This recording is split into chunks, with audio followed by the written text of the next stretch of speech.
Yo, peace and blessings, man. It's time to hop back in mode because we back with another little lesson for everybody. And that's just on how to build your humbleness. Building your humbleness is very important because when it comes to the day of judgment, God is not he's not hearing no excuses.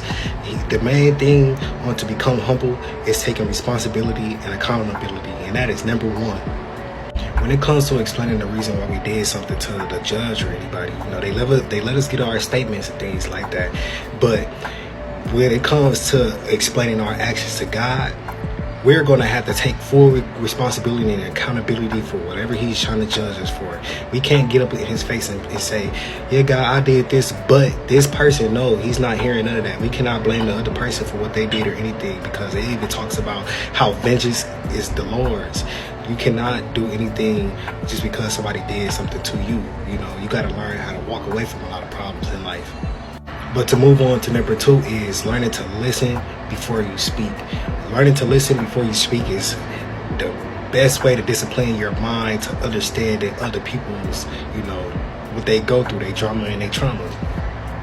One thing God tells us to do is put our feelings below our understanding. And that is one thing we have to do with others also. When you see somebody going through something, try to understand them before prejudging them at all times. Because you got to understand, if you steady giving your opinion instead of giving on how you feel, you are lacking in understanding. And that is not a good thing. That is a bad trait to have. And to move on, number three is to learn to get rid of your prejudgment. The devil is teaching us to prejudge each other by what we watch on television, what we see in the videos or anything. But to be honest, nobody knows anything on why people actually perform action. Nobody can tell each other inner thoughts. So when it comes to prejudgment, we have to learn to get rid of that completely, because it's not helping nobody live at all. First of all, we got this prejudgment in our head about, it's all facts of all. First of all, to bring up this world situation is, being black and white. We think white people don't act a certain way. We think black people don't act a certain way. We think Mexican people don't act a certain way. But then when it all comes down to just being human, traditions and things, those are things that are taught. But what if somebody that is black that grew up in a suburban neighborhood? Or what if it was somebody that was white that grew up in the hood?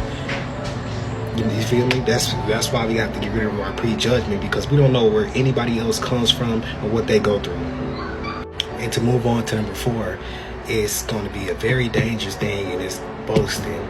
Do you know when you boast, you make people look at you like a god, or you make people jealous or envious of you?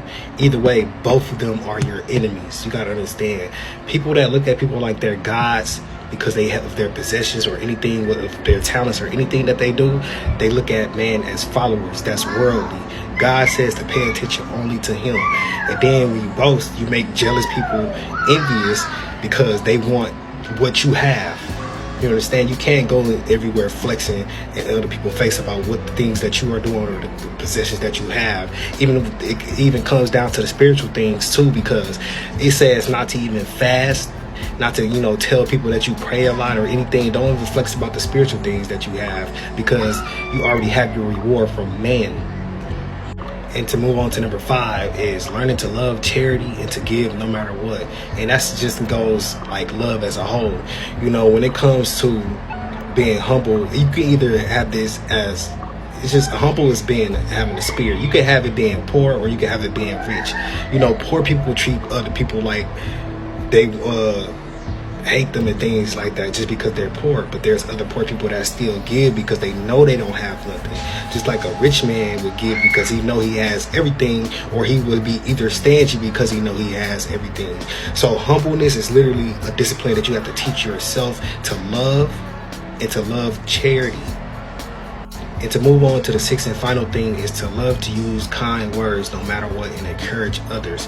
Okay, so this is a problem that I still need to work on myself, because when it comes to, I play the game online and things like that, I still use curse words. I still use vulgar words and things like that. But that's one thing that I have to get rid of, because the Bible says that God will judge you for every single word that you use in life. And then he will there's power in speech. We can speak things. We can speak things into existence.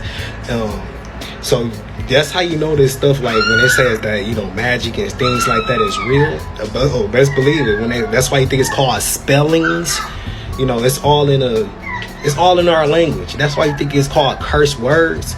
Like the curse words we use, we're actually, you know, putting things on, like putting bad spirits on people's life, putting unclean spirits on people's life. So that's why we have to watch what language we really use in life, because, you know, our words can really make someone downfall just by speaking on it.